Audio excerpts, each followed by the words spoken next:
So with your keywords, if you didn't get 30, don't panic. It would be good to include your keywords on your assignment, just to show that you've thought about the SEO, but also those keywords you can use in social media as well, so it's kind of, I guess, expanding your ideas of what sort of words to use. I'm just going to quickly show you a few places where the keywords go. Obviously they go in the content, so the paragraphs and dot points on your website. But they also go in places, when you're behind the scenes on your website, they go in places like the title tag, which is this here, in the search engine results page. That's someone's search for marketing Launceston. Thankfully we came number 1 in the organic search. So that's the organic search, that's a map, and that's paid, so AT&M have paid for that position up there.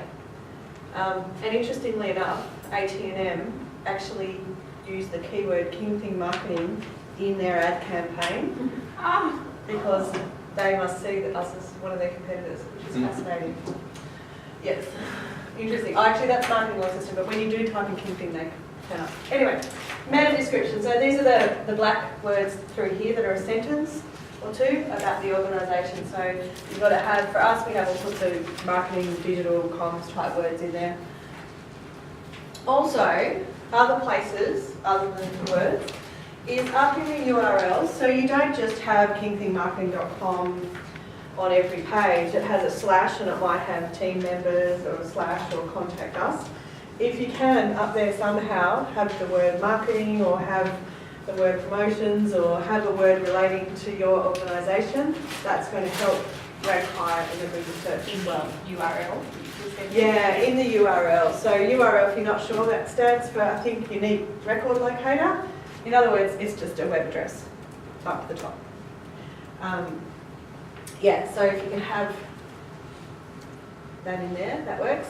Headings, we've spoken about content, but headings, this is what we call the H1 heading. And in a H1 heading, it's really cool to have keywords in there as well. So a lot of people on their homepage just have welcome, or welcome to King Thing, or something like that as their H1 heading, but welcome is a complete waste of a good keyword because welcome doesn't tell Google what the business is about.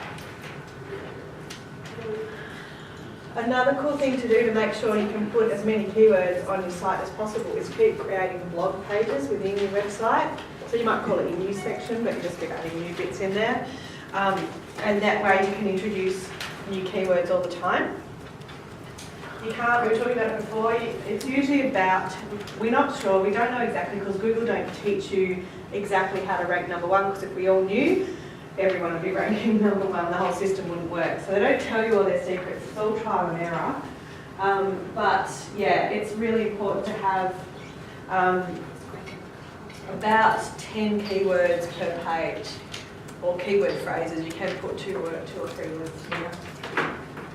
If you put any more on, if you put tons and tons of keywords on a page, they call it keyword stuffing, and the Google bots will go, nah, they're trying too hard, and they'll stick you down the list. Yeah, so don't try too hard. Do a good job, and be really strategic, but don't try too hard. Yeah. Now, we won't do it now, but there is a really cool site that I'd encourage you to go on called woorank.com. But if you can just go on it and you can type in your website address and it will rank your website address, will give you a score out of 100 as to how well your website is set up. And we never really see any websites over about, say, 85 out of 100, so it's quite a critical marker. But we see plenty of websites that barely make it to the 50% mark. So most websites don't do SEO really well. So if you're doing SEO really well, you're way ahead of just about every other business in Tasmania. So, yeah. A very quick one. Yeah. With the images, I mean, titling of the images, or you're probably getting to that stuff. Yeah, no, that's right. It's a really good question. So, aside from putting the words in where you can see them, there are a few places that you can kind of hide some words. So when you're uploading a photo to your website, you can put in the JPEG name, you can put some keywords in the JPEG name, instead of it being DSC 5000 something straight off the camera, you put some keywords in there. And also when you're loading it up, and you might have noticed that perhaps in WordPress that there's this thing called alt text, which is ALT, alt text, short for alternative. And alt text used to come up when, it used to be ages ago, you get on a website and for some reason the photo wouldn't show, it just have a little X there, a red X. Yes. Yep. So it might have said, picture of a girl on a horse, girl on a horse. So you knew there was meant to be a picture of a girl on a horse, but for some reason that didn't show. So the alt text was the alternative to showing the picture, was that give you the words to explain it. So that's, yeah, the alternative to the picture being shown is we'll tell you what the picture was meant to be about. Yeah, a bit tragic. But the alt text, it's really important that you put information in there so people that are visually impaired, that have systems that read out websites to them, it's really nice for the system to be able to read out what the photo is about. So keep that in mind as well. Yeah, so WooRank, have a play around with that, because part of your marketing plan could be that you're going to run it through WooRank and see what it is and make some, it'll suggest some changes. It might say it's taking too long to load, it doesn't have enough links in from other sites. It'll probably spit out a heap of stuff. You might only understand about, I don't know, 20-30% of what it's saying. So just pick out the bits that you've understood from today. There's a lot of coding stuff in there. Some bits that I don't understand. Anyway, that's a bit of fun. Another interesting thing, and this is a new channel for you. So if you write on your next piece of paper, write the word Google My Business. So you should have one that says websites, you should have one that says SEO, and you should have one that says Google My Business. And remember, you're putting them in order to try and decide what's the most important. So Google My Business is when you type something into Google and it comes up on a map and it shows you. So we saw a map a little while ago when we did that Think marketing search. Google My Business is like a free website, it doesn't cost anything, and you get to upload photos and put in descriptions, and because it's Google it ranks really, really well. So it's like a freebie website, but you also get to put your own type of web address in there, and that drives traffic to your website as well. So Google My Business is a good thing to do. You might even have a listing you don't even know about it, because sometimes Google generates it without even asking you. You might have got it from, I don't know, the old Yellow Pages or somewhere like that.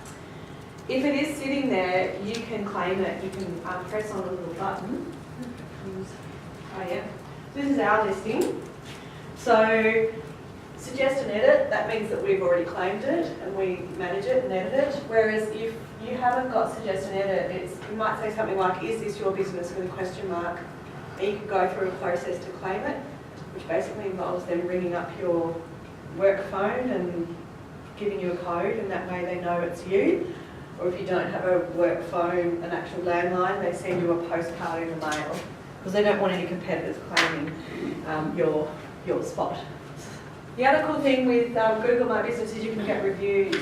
So reviews make Google love you more. So if you keep getting 5-star reviews on Google My Business, then Google goes, hey, that website over there, this business seems to be doing really well. I'm going to rank it higher than the competitors.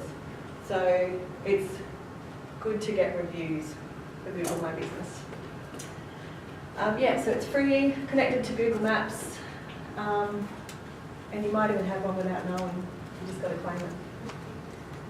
If you're starting a new business, then you can just type in Google My Business and start that. Link building. So link building, that's just about going and asking other organisations if they will put your web address on their website. So Launceston City Council might go to the Chamber of Commerce and say, hey, do you want a link to council, and vice versa, and other government departments. So the more links that you have that are coming in from other people's websites, the better your website's going to be. So link building is quite important, but you have to do it the old-fashioned way. like contacting someone saying, pretty please, could you put your link on? Doesn't necessarily work, but it's because, you know, people might not want a whole lot of lists on their website. I know we don't have lists for other organisations on our website. But yeah, anyway. So we've got to talk about social media because we're running out of time. And I'm going to give you, channels are going to come through thick and fast now. So we're going to be writing down all sorts of channels. So you've got your, what is it, 3, 4, 3? Yeah, come on. So websites, SEO, Google My Business, and now we're going to head into social. We're going to add. So social, the reason social matters so much is because there's research that says that 83% of people trust recommendations from people they know, and I'd actually say it's higher than that. That's just what the research says. If you think about it, if there is an ad in the paper and it says we have the best coffee in town, you go, yeah, okay, maybe they've got the best coffee in town, maybe they haven't. But if a journalist goes and visits the place and writes an article and says, we've got, oh, this place has the best coffee in town, you're more likely to believe it. Because you knew they paid for the ad, so you believe a journal a bit more. But if I come to you and I'm one of your best friends and I say, hey, I've just had the best coffee in town, you'll believe me because we're friends and you know that I have reasonable taste and you go, okay, well, Bex says that coffee's really good, I'm going to believe that more than the ads and more than the journo. But if I, instead of just saying it to you, actually stick it on social media, that still has the same power of me saying it. I'm in a position of, you know, they know me as a friend, but it gets blasted out to so many more people. So social media is like word of mouth on speed. It's pretty crazy. So it's very, very, very powerful. There is some research. So this is Hootsuite.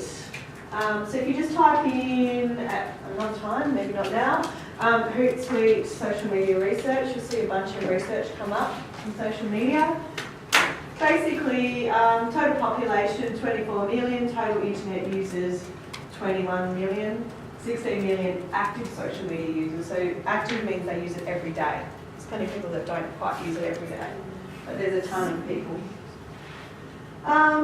People, the average amount of time spent on the internet, 5 hours and 19 minutes. That can include work. That's a lot, right? Depending on where you work, someone like me, that feels pretty normal, but there's plenty of places where you're not on the internet. But what really blows me away is an hour and a half on social media. Some of those people would be marketers like me on it, but the vast majority are on there for fun. So there are a lot of people looking at social media, and I often wonder, what were we doing with that hour and a half before? Probably connecting with real people. We may not agree with it as people, we might not feel comfortable with it, or maybe we're totally cool with it, but as marketers, this is the stuff that we need to know. So we thought that maybe social had kind of flattened out a bit, but it grew by 14% last year, since 2016. But the internet users hasn't increased. So internet users in Australia has plateaued, but more and more people are getting on social media, which is, pretty crazy. Now there's another report, I've got a copy of it somewhere, where it is. It's the Census social media report, and Census does yellow pages, so it's those guys. I think they're trying to still remain relevant by putting out reports. It comes in 2 sections, comes out every May, I think, June. And there's one report all about what businesses are doing, and one report all about how customers are using social media. And so if you're wanting to look really impressive in your assessment, and you want to put a little bit of research in about who's using what social media, that is a great place to go, ranks all the social media. So here's some info from Hootsuite. So this was back in January, and it was Australian users, and it was the most active social media platforms. So we won't write all of these down yet, so just hang fire for a sec on your channels. I'll just pick out the ones that are relevant. But obviously, Facebook is the biggie. YouTube is considered a social media because people comment. underneath. We can talk to each other. I don't know about you guys, but YouTube comments are hideous. Like, seriously? A lot of haters on YouTube. Don't like it at all. It's interesting, Facebook Messenger is not actually social, it's just a messenger, a chat application, but look how high it is. That's crazy up there. Instagram, we'll talk a bit about Instagram. Twitter, I'm going to talk a bit about all of these, but we're not going to go into too much detail given our time. But that's a handy one. That sort of information is going to be all throughout those two lots of research that I've referred to. So definitely go in and check all those out. This came off the module that we wrote for you guys on online marketing. So that's just a screenshot straight off it.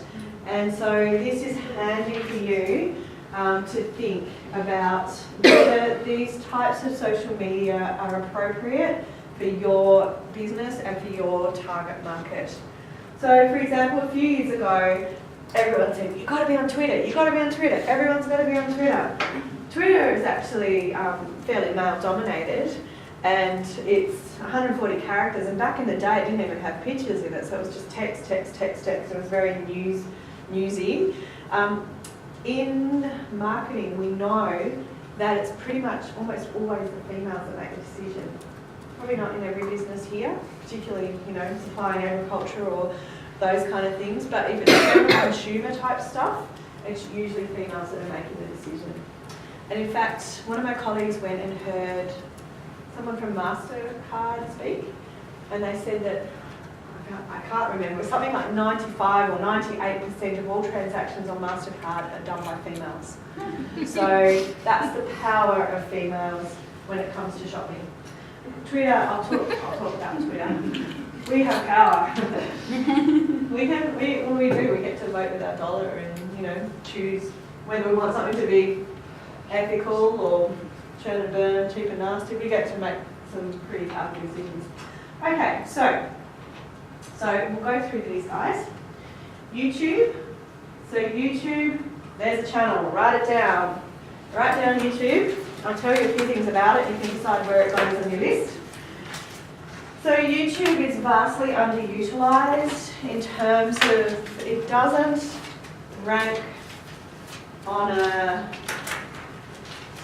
what am I saying? With YouTube, there are, if you do a search online, I keep seeing shots on wax, it's just over there, it's just in my vision. So if you do a search for coffee, best coffee in Launceston, there might be tons of websites that come up and blog posts and articles. But if you flick over onto the next, often what's the next one, which is video, or a couple of ones said video, and there might be next to nothing on YouTube for coffee in Launceston. There's an opportunity for a coffee shop to go and be the #1 by getting on YouTube. And so if you play nice on YouTube, because it's owned by Google, it will help your website rank higher as well. Video is where it's at, so video, I'll talk about it when we get to Facebook. Video is becoming really, really popular. So I would put YouTube in your mix, maybe not a really high priority, but something to consider and something to watch. If you've got a target market which is younger people, so our teenage boys, I can't remember the last time they watched free-to-air TV, in fact, not for many years, and they're not even interested in Netflix or Stan or iView or anything like that. It is all mostly crap on YouTube, and that's their form of TV. So if you've got a younger target market, then YouTube is a place that you should be, and particularly they like, even though, yes, they watch lots of silly, lolcats and sorts of stupid things, dogs hurting themselves and people tripping over and hurting themselves, and I think it's hilarious. But they do watch a lot of kind of how-to type movie videos as well. So YouTube may be one channel, so put that in your lineup. Next one, Twitter. So write down Twitter as a channel.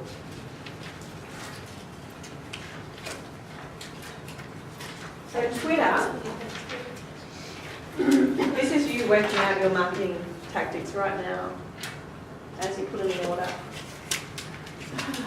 So, I wish I had time to teach you this in the early days to save me a lot of heartache and a lot of research. Okay, so I've spoken about Twitter. If your audience is male, if it's newsy, if you've got something that's a bit, things like events, like AFL Grand Final, there's always a hashtag going on.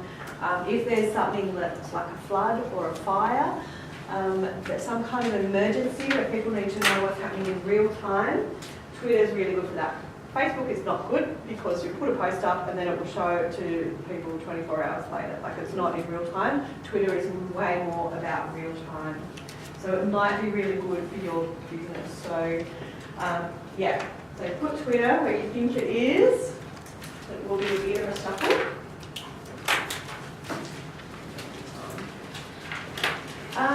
Okay, so Pinterest. Pinterest is an online pin board. Who here uses Pinterest? Oh yeah. Yeah? What do you use it for? What stuff? Instagram. Yeah. It is pretty good. So what sort of things? Like decorating the home, food, fashion? It's kind of like a magazine, isn't it? Like you just pull together lots of beautiful things. And yeah, it's very, very, very female dominated. So if you're in an industry that really needs, it's really about the visual side of things, then Pinterest can be really good. It doesn't, what we've noticed though, it doesn't really, when we get into people's Google Analytics for their website, it doesn't really give a great return on investment. Like, we don't see anyone making money from Pinterest, from putting lots of posts on Pinterest. So if you're considering return on investment, so if you write Pinterest as a channel, you don't write Pinterest as a channel, did I not tell you that? Sorry, Pinterest as a channel, you might put it down a little bit lower, I would suggest, when comparing it to something like, say, Facebook that seems to rule the world.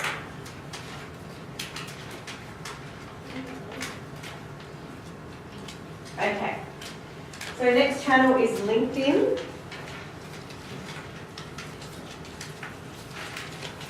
You're going to show us how to use this. How to use them? Yeah, I've heard all about this stuff and I just go, no, too hard. I don't even. If we get time at the end, I can do a live demo of whatever you want to know. Whatever you want to know. So, who here uses LinkedIn? Yeah? Does anyone want to explain how they use it? Or do you want me to explain? Sorry? Minimally. Yeah, minimally? Yeah. Yep. Okay. Alright, so it's a great place to have your CV online. It's really important if you're in some kind of industry where people are buying what's in your brain. So for consultants like me, it's really important to be on LinkedIn. It's, you kind of do what you do on Facebook and you have friends or followers. So you hook up on LinkedIn, and then once you're friends with them, or your followers, you get to see the feed, which is really similar to Facebook, but it's all about business. So it's kind of like Facebook for grown-ups. There's no silly memes and things like that.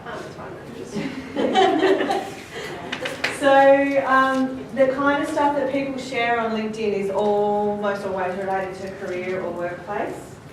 So it's good to follow people that are similar to you, that might be sharing stuff that's going to help you with your career. It's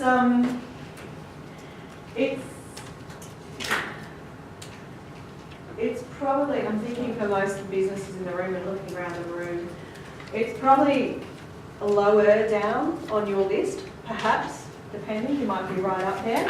For someone like me, I'm going to have it further up my list, but maybe not so much for you guys. But what it is really good for is, it's really great for professional development because there's all these incredible groups on there that you can join, and those groups can be specifically about your profession. So you're a travel agent? Yeah. Yep. Okay, so you can join a group that's for travel agents, and you can all share information about great destinations and what airlines to avoid and what airports are treating people really nicely and have great facilities and what ones to avoid, all those kind of things. You can find groups with agents that specialise in a particular destination, so you could really kind of find some amazing information, and you can ask those people questions. Say, hi, I'm a travel agent from Tasmania.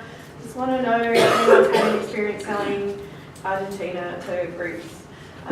They can feedback some information. Yeah, I found it's perfect for networking. So it's great for networking, but even better for professional development, like picking other people's brains. Yeah. In particular, if you're the only, I was about to say the only guy in the village, but if you're the only person in the village that does something, if you're the only person in the village, that was a reference to, what is it? Little Britain. You're wondering what I'm talking about. So if you're the only person in the village that does something and there's no one else around that knows the problems that you're dealing with and what it's like to run a remote school, for example, there would be groups on LinkedIn where it's remote schools on islands and how you cope with getting resources or getting guests and what happens if you get sick and there's no one else to fill in and all those sorts of things. You can find amazing information. So when you kind of feel like you're alone, you're not really alone. There's a whole group on LinkedIn. So maybe not so much for a marketing plan, but definitely for your own professional development. You can, one more thing about LinkedIn, you can have a business page on there. It's not just your own person, you can have a business page.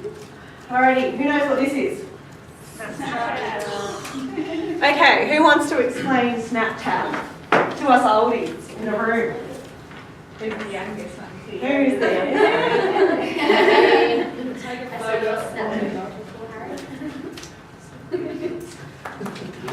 So what do you use Snapchat for? Take photos or videos and send them to your friends or family, and it deletes after you've watched it. Yeah, so the point of difference is it deletes. Yeah, unless you screenshot. But it now tells you if you do screenshot it. Oh, so it tells the person. Yeah. Or if you saved it. Depends on what you And like every day, There's lots of marketing on there now. It's massive. Yeah, so Like celebrities can have a Snapchat page, you can follow their Snapchat, or there's like lots like magazine kind of articles on there that you can look at, and there's geofencing as well, right? Like if you're at a location, they all market to you. I'm pretty Yeah, sure. new filters and things. That's too. And geofilter. like our story now, you can add like your snaps. Yeah. So, like, Yeah. So your group of friends, not just an individual friend, that everybody that you have in your friends can see your story that you're doing every day over the last 24 hours. Yeah. And Facebook's trying to copy by doing some Yeah. Instagram's Instagram. trying to, so they're all trying to copy because they've worked out that this is a feature that's really quite popular. So does anyone want to take a guess at what a target market for Snapchat? Who's the youth? Younger teens? Yeah, yeah. So what sort of businesses would that be? fashion, younger fashion. Young fashion? Yep. Entertainment, I guess. Yeah, nightclubs and stuff. Music. Yeah. Hospitality, food ones. Yeah. Yeah. So write down Snapchat and then think about your target market and if they're going to be using Snapchat. Well, I guess it extends now into sort of like the other. Yeah, it's getting older, but it's not quite there yet. So I have it, but I'm not allowed to use it because my 16-year-old tells me that I'm really uncool and it's very embarrassing. I know. Yeah, I'm very embarrassing. The good thing at work is we have a guru on Snapchat and she's all over it and snaps absolutely everything all day every day. So that's but the sad thing is we don't have that many clients that need Snapchat because mostly the target market is older. Yeah. Alrighty, so Snapchat's on your list. Instagram. Alrighty. Yes, Snapchat type features, and that in some cases underutilised. Snapchat. Yeah. So for instance, I'm coming from a very common perspective. We've got stuff, we've got blue chickens, they're ready to keep that type of thing. Like, Yeah. or Yeah. is that sort of your Facebook post, your blog post? Yeah, so You're better off. you have to choose where it goes, and it could go across all of them. So if it's blueberries already, you can do a post on all of your social media channels. Where you're thinking about your audience, whether they're interested in it, and where you're going to sell anything from it as well, ultimately. There's a person that I follow on Snapchat who's Tasmanian farmer actually, all of the lettuce. Oh! He does these Snapchat videos of him just like getting his lettuce harvested. But it's so funny. What is it, Lord of the Lord Lettuce? of the lettuce. And he's hysterical, but he's gained like hundreds of thousands of Oh followers. my god, I'm going to He's follow even him. got his own merchandise, we've got like a Yeah. t-shirt. No way! All that. Really? That was kind of what I was like. Oh yeah, you can do that. People want to see like, I'm more they don't want to see a posed photo so much, they want to see what's happening. Yeah. Yes. And you just take it in 10 seconds. Yeah, they So- want to be entertaining when they're watching. So the question, my question as a marketer is, that sounds really cool and I'm going to follow him, Yeah. but will he sell more lettuces from it? Yeah, well, Yeah, I would probably say yes. hopefully. Almost just like the fact that he's got merchandise and everything. Yeah, no, well, Really, well, he's made a maybe not name. lettuces, but t-shirts. Yeah, definitely. yeah. It's shifted his brand a bit. Yeah. It's extended. He's suddenly ringing up China and saying, quick, need more t-shirts. Yeah. Worth more than his lettuce. So there's always an opportunity to turn yourself into a celebrity or a thought leader. We call them thought leaders. If that's going to make, if it's going to improve your bottom line or take your business in a different direction. So there's always that opportunity. Now, one thing I need to say is you don't need to, as a marketer, like we're getting quite a list and we've still got some more to stick on there, but you don't need to do everything. You just need to do a few of them and do them well. So for a while there, we thought, oh, we've got to do Google Plus, we've got to do Pinterest, we've got to do Twitter, we've got to do everything. But in actual fact, no, just do, well, work out where your customers are and maybe pick 2, maybe 3 at a stretch and do them well and forget about the rest of them. So don't feel that pressure to do everything because no one's got time for that. If you did all the social media and all of these channels and did them really well, it would be literally a full-time job. And if you've got other things to do in your organisation, most people do, even me, it's, yeah, you just can't do it. So don't feel like you're going to do anything. Sorry, I always had my phone on. So sorry. And it's a telemarketer of all things. Ew. Sorry, I'm learning about Instagram. Yeah. Some solar panels that you said after at the moment. Sorry, solar panels. They're the ones who've been ringing heaps lately. Oh, have they? Trying to get some solar panels. Really? Yeah. No, I don't really.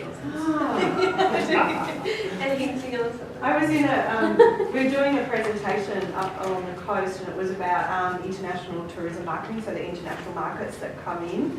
And the other lady was talking and I was kind of sitting up the back for a bit. And she was talking about this Hong Kong and the amount of people in Hong Kong. My phone started ringing, I looked down and it was a call from Hong Kong. And it freaked me out. I'm like, oh my gosh, they're listening. It would have been a telemarketer. I listened to the voice message afterwards and it was just that kind of background noise. You know how they call you and let it hang for a bit so it looks like their stats that they've been talking to you? Yeah. Oh, is that why they do Yeah, that? they do. So they can say, oh yes, I had to talk to that person and yeah. They're really interesting. Yeah, other than, yeah, it's pretty dodgy. Anyway. Okay, let's talk about Instagram. Instagram is going nuts in the marketing world. So did everyone write down Instagram as a channel? Wow, Lisa's even drawn pictures. Very poorly. This is very impressive. Okay, Instagram. So Instagram became really popular for a couple of reasons. People like me that can't take very good photos, Instagram makes my photos look good. So we all got a bit excited a few years ago when Instagram first got released. It was like, oh wow, my photos look really good. And then we, of course, you know, shared our photos and everyone liked them. And we're like, oh, I can actually do this photography thing. The other thing that was really popular about it was, and still is that it's an alternative to Facebook, because Facebook's full of a lot of clutter and junk and all sorts of things. Instagram, really simple, swipe through, look at the pretty pictures, maybe the videos now. So it's a really nice, simple, and it's a really positive place as well. You don't see that much hate on Instagram. It's generally a pretty positive place. So Instagram for marketing seems to have a great return on investment.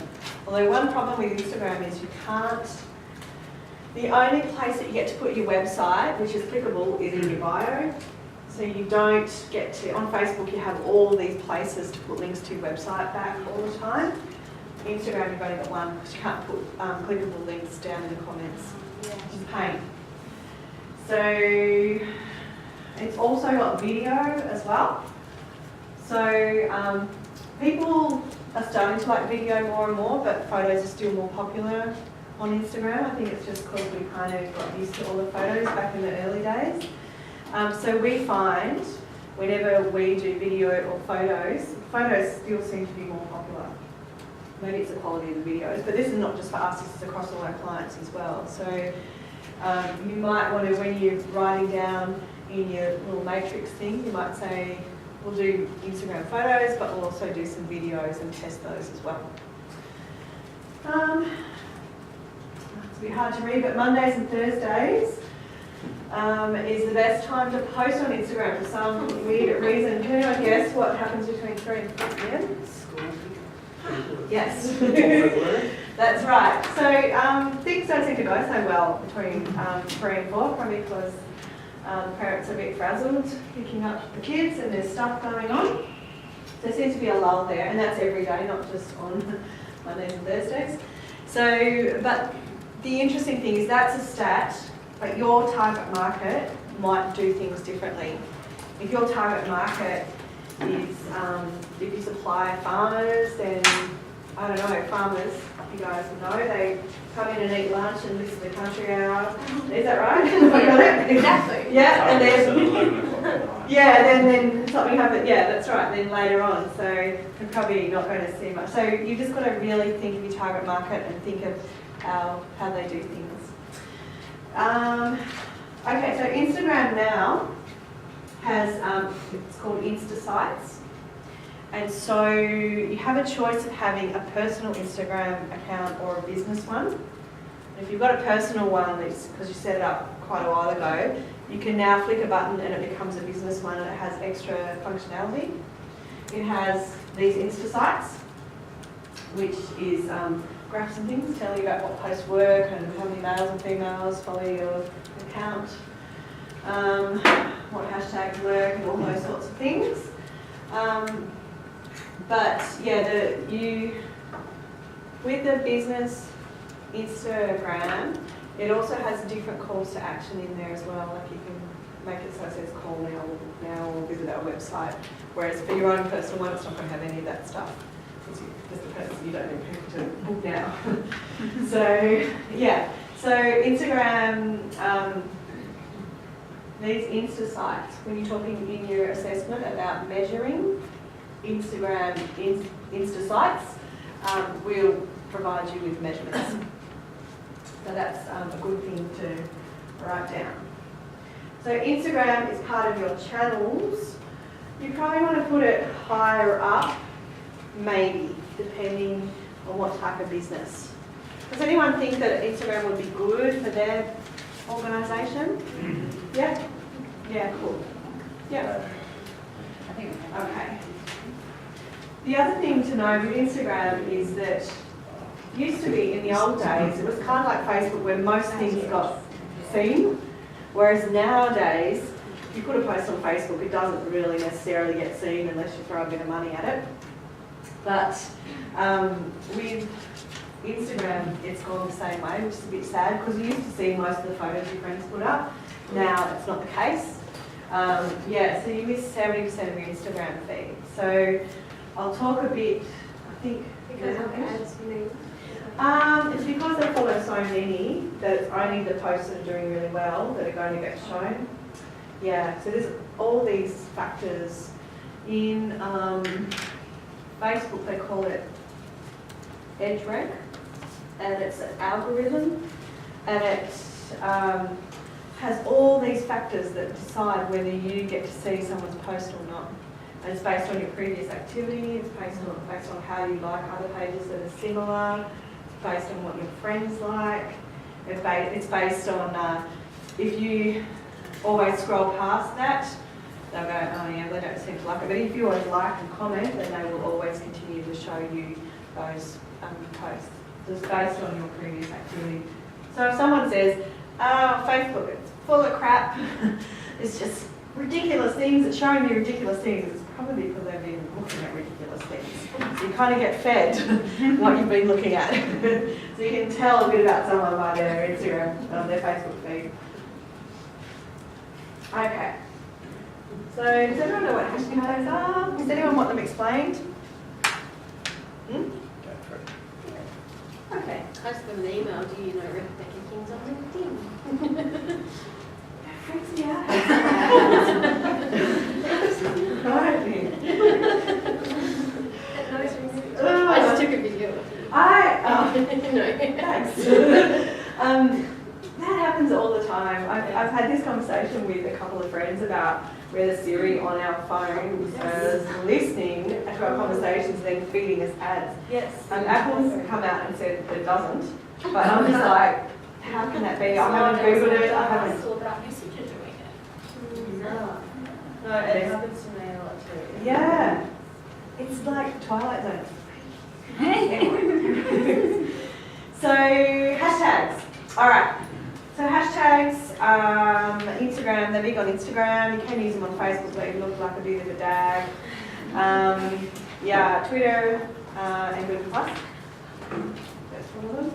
And hashtags are just simply a way of joining a conversation. So if you're Brickenden, I'm using Brickenden a lot because they're looking at me as well, you could do a post on Instagram and you could use the hashtag Discover Tasmania because that is what Tourism Tasmania monitors. If Tourism Tasmania likes your picture that you posted, they might then share it onto their followers as well. And they've got, I can't even remember, hundreds of thousands of followers. And then Tourism Australia might pick it up and share it to the whole world. They've got millions and millions of followers. So hashtags are a way of joining a conversation, but also they're searchable as well. So you can press on Discover Tasmania if you see it in a post, and then it opens up to anyone who's ever used it. So hashtags started out, they started out on Twitter, and it wasn't Twitter that said, hey, let's all start doing hashtags. It was actually the users that came up with it. And the users needed a way to group themselves together because other than that it wasn't possible. So say if these people were all at a conference and they're at a conference in a strange place, let's say they were in San Diego at Social Media World, which I want to go to one day, and they're all there, but they didn't know each other's Twitter name, so they didn't know, without actually going and asking what's your Twitter and typing it in and what's yours. They said, oh, okay, why don't we use a word that we can search, and that word might be Social Media World, so SMW 17, and we'll put a hash in front of it to make it easier to search. And so Twitter noticed that everyone was putting a hash in front of these funny words, and people were searching on it to find people that were in the same situation as them. And then so Twitter decided to actually make it searchable, so instead of it just kind of sitting there, they made it so it was blue and you could click on it and open up and find everyone that was using that hashtag. And so it was a way of grouping everyone together. Yeah, so they decided, they made it happen, which is really cool. So, and now it's used all over the place.